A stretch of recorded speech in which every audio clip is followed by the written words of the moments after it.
ঢাকার রাস্তায় এখন খুব কমন একটা দৃশ্য হচ্ছে পেট্রোল পাম্পগুলোর সামনে লম্বা গাড়ির সারি, মোটরসাইকেলের সারি। দেখতে মনে হতে পারে ভয়ঙ্কর জ্বালানি সংকটে পড়ে গেছে বাংলাদেশ। আর ব্যাপারটা ঠিক সেরকম না, কিন্তু আমাদের একটু ভেবে দেখা দরকার যে এই প্রেক্ষাপটে আমরা জনগণ যারা আছি আমাদের কি করা দরকার। এই সংকটটা কি আমরাই অনেকটা আমাদের ভয়ের কারণে তৈরি করছি না? আমরা সাম্প্রতিক প্রেক্ষাপট জানি যে বাংলাদেশে জ্বালানির মজুদ নিয়ে কারোর মধ্যে সংশয় আছে, কতটা আছে এই তথ্য আমাদের সবার কাছে পৌঁছে গেছে। স্ট্রেইট অফ হরমুজ বা হরমুজ প্রণালী ইরান অ্যাপারেন্টলি বন্ধ করে দিয়েছিল, ফলে অনেকগুলো জাহাজ আটকা পড়ে গেছে। বেশ কয়েকটা দেশ, সৌদি আরব, ইরান, কাতার, ইউএই, এদের জ্বালানি আসার পথ ওটা, এবং পৃথিবীর অন্তত 20% জ্বালানি সেটা দিয়ে আসে। তো সাপ্লাই নিয়ে আমাদের টেনশন শুরু হয়েছিল। শুধু সেটা না, জ্বালানির দাম বেড়ে যায় কিনা, এই সব কিছু মিলে একটা সংকট দেখা যাচ্ছিল।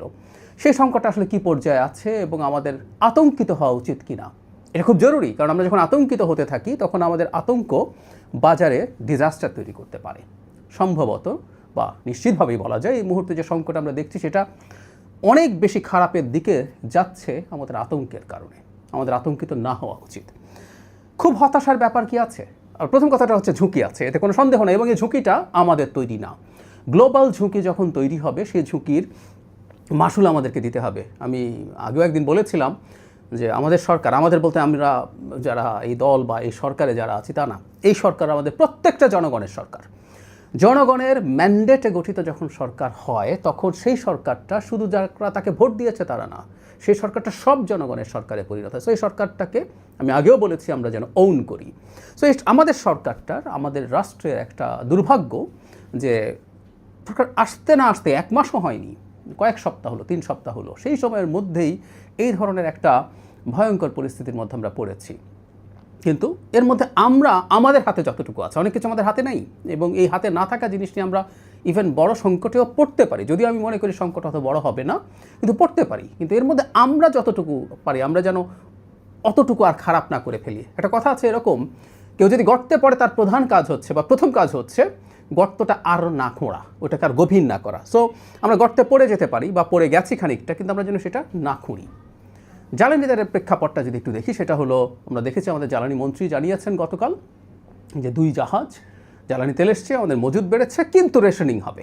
এই যে রেশনিং হবে বা রেশনিং হচ্ছে, এটাও কারোর মধ্যে এক ধরনের আতঙ্ক তৈরি করছে। কিন্তু রেশনিং হওয়াটা কেন জরুরি সেটা নিয়েও একটু কথা বলতে চাই। মজুদ বাড়া, কিন্তু যেহেতু সংকটের একটা সম্ভাবনা আছে এবং আমাদের একটা আচরণও এই রেশনিংয়ের জন্য দায়ী, সেটাই আসবো। এখন আমাদের ভবিষ্যতে সাপ্লাই কি বাড়ার সম্ভাবনা আছে? উত্তর হচ্ছে আছে, কারণ স্ট্রেইট অফ হরমুজ পুরোপুরি বন্ধ করে রাখার বিরুদ্ধে চায়না অবস্থান নিয়েছিল। চায়না 4-5 দিন আগে থেকেই আমরা নিউজ দেখেছি যে চায়না ইরানের সাথে আলোচনা করছে স্ট্রেইট অফ হরমুজ যেন এভাবে পুরো বন্ধ না করে ফেলে।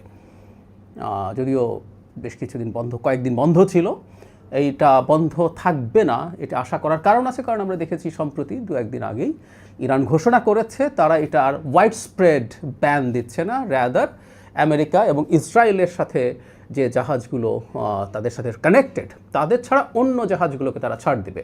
তাহলে আমরা এভাবে বলতে পারি যে ওই স্ট্রেইট অফ হরমুজ দিয়ে সামনে তেল বা এলপিজি, এলএনজি এগুলো ভিন্ন জাহাজে করে আনা যাবে। ফলে বাংলাদেশের বিদ্যুৎ এবং এই পেট্রোলিয়াম পণ্য, আমাদের বিদ্যুতের একটা বড় অংশ এলএনজির সাথে কানেক্টেড, সেই জন্য বিদ্যুতের কথা বলছি, সেগুলো মেজর সংকট তৈরি করবে না। শুধু সেটা না, এইখান দিয়ে পৃথিবীর সারেরও একটা বিরাট পার্সেন্টেজ পরিবাহিত হয়, অ্যারাউন্ড 20-25% আমাদের সারেরও সংকট হওয়ার সম্ভাবনা থাকতে পারত।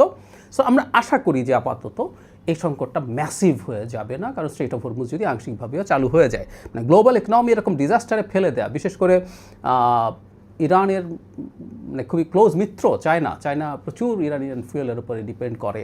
চায়নাও এটা এভাবে চাইবে বলে মনে হয় না। অ্যাট দ্য সেম টাইম আরও কিছু স্টেপ, যেমন রাশিয়ার তেল কেনার ব্যাপারে যে পরিমাণে এম্বার্গো ছিল, আমেরিকা সেটা থেকে খানিকটা সরে এসছে, ইন্ডিয়াকে আবারও ছাড় দিচ্ছে তারা রাশিয়ার তেল যেন কেনে, তাতে গ্লোবাল যে সাপ্লাই শর্টেজ আছে সেটা কমে আসবে। এটা একটা দিক। আমাদের দেশে এই যে একটা আতঙ্ক তৈরি হয়েছে যে যথেষ্ট মজুদ নেই, এটা নিশ্চিত আমরা সরকার থেকে, আমি আমার জায়গা থেকেও চেষ্টা করবো আমাদের স্ট্র্যাটেজিক রিজার্ভ আরও বাড়ানো। এটা আসলে করতে হবে, কারণ এই অঞ্চল এবারও যদি শান্ত হয়ে ওঠে কিছুদিন পর, এটা আবার অশান্ত হয়ে ওঠার সমূহ সম্ভাবনা থাকবে। সো ভবিষ্যতে আমাদের খুবই জরুরি কাজ হবে। ইনফ্যাক্ট ইন্টারিমের উচিত ছিল, কারণ এর আগেই 12 দিনের যুদ্ধ হয়েছিল, তখনই আঁচ করা দরকার ছিল যে এখানে জায়গাটা আবার অশান্ত হয়ে উঠতে পারে। এবং ইরানের সাথে সংকট মানে স্ট্রেইট অফ হরমুজের সংকট। তো যাই হোক, সেটা একটা গেল। সো আমরা ভয় পেতে থাকলাম, এবং এই যে ভয়টা আমাদের সংকট তৈরি করছে। ব্যাপারটা এরকম, আমরা যদি ভয় পেতে থাকি, আমরা তখন প্যানিক বাইং বলে যেটাকে, আমরা যা বাজারে যে কোনো কিছু সংকট যখন শোনা যায়, আমরা যদি শুনি যে পেঁয়াজের দাম বাড়ছে, আমরা গিয়ে অনেক পেঁয়াজ কেনা শুরু করি, যত পেঁয়াজ কেনার কথা ছিল না। তো সেটা অত্যন্ত এক্সট্রা একটা ডিমান্ড তৈরি করে। এই ডিমান্ডটা আসলে সিস্টেমটাকে ভেঙে দেয়। বেশ খানিকটা এরকম, আমরা ধরুন ব্যাংকের বিজনেসটা ডিপেন্ড করে, সে মানুষের কাছ থেকে টাকা নেয়, সেই টাকা আবার লোন দেয়, সেই লোনটা দিয়ে ব্যবসা করে সেখান থেকে মানুষকে ইন্টারেস্ট দেয়, এবং সে হিসাব করে মানুষ কী পরিমাণ টাকা এখান থেকে তুলতে চায়, সেই পরিমাণ টাকা সে হাতে রাখে, আর বাকি টাকা তো সে ইনভেস্ট করে ফেলে, অন্যকে লোন দিয়ে দেয়। কিন্তু কোনো একদিন যদি এরকম হয় যে অনেক মানুষ তাদের সব টাকা তুলে নিতে গেল, তাহলে সবচেয়ে ভালো ব্যাংকটাও কলাপস করে। আমাদের রেশনিংয়ের প্রশ্ন কিন্তু এই কারণে আসছে। রেশনিং মানে এই না আমাদের মজুদের অবস্থা খুব খারাপ, আমরা ভবিষ্যৎ দেখতে পাচ্ছি, এবং আমরা ওই যে প্যানিক বাইং করছি। যে মানুষটা তার গাড়ির ট্যাঙ্কে 5 লিটার 10 লিটার তেল নিতেন, তিনি এখন ফুল ট্যাঙ্ক চাইছেন। যিনি বাইক চালাচ্ছেন তিনিও ফুল ট্যাঙ্ক তেল চাইছেন। সেই জিনিসটার কারণে যেটা হয়, আমাদের এই জ্বালানি তেলের যে বিপণন ব্যবস্থা ছিল, সেই বিপণন ব্যবস্থা ডিপেন্ড করেছে আমাদের কি পরিমাণ ডিমান্ড আছে সেটার উপর। যখন মানুষ 2 লিটার 3 লিটার বাইকের জন্য কেনে, 10 লিটার তার অন্য কারের জন্য কিনছে, সেডানের জন্য কিনছে, সেটার উপরে ডিপেন্ড করে। যখন প্রত্যেকে ফুল ট্যাঙ্ক তেল নেওয়া শুরু করে, তখন আমাদের যে ডিস্ট্রিবিউশন এবং সাপ্লাইয়ের যে চেইন আছে, সেটা ভেঙে পড়ার সম্ভাবনা থাকে। সে কারণেই আসলে রেশনিংটা লাগবে। একই সাথে আমাদের রিজার্ভ আছে, কিন্তু আমরা সংকটটা কেমন হয়, সংকটটাকে কি এসকালেট করে, সম্ভাবনা আছে। আমরা দেখেছি এর মধ্যে অত্যন্ত ভয়ঙ্কর একটা ঘটনা ঘটেছে। ইরানের খাবার পানি যে ডিসেলিনেশন প্ল্যান্ট, আমরা জানি মধ্যপ্রাচ্যে যথেষ্ট সুপেয় পানি নেই, সো সমুদ্রের পানিকে লবণাক্ততা মুক্ত করে তারা এটাকে ইউজ করেন খাবার পানি বা অন্যান্য মিষ্টি পানি হিসেবে। এখন যদি পাল্টা অ্যাটাক শুরু হয় মিডল ইস্টের অন্যান্য দেশে, বা এই আলাপ এখনও আছে যে দেখা যাচ্ছে ইরান যেহেতু তার বেশ ভালো স্ট্র্যাটেজিক টার্গেটে হিট করতে পারছে, এবং ইসরায়েল এবং আমেরিকার ইন্টারসেপ্টার যথেষ্ট নেই, মানে যেগুলো দিয়ে সে ইনকামিং মিসাইল এবং ড্রোনকে ভূপাতিত করে।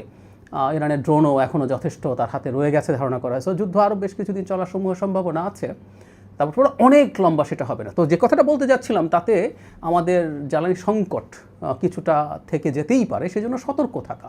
এই সতর্কতার জন্যই আসলে আমাদের এই প্যানিক বাইং থেকে সরে আসতে হবে, আমাদের মিতব্যয়িত হতেই হবে। সো এটার মানে এই না যে আমাদের সংকট অনেক বেশি আছে।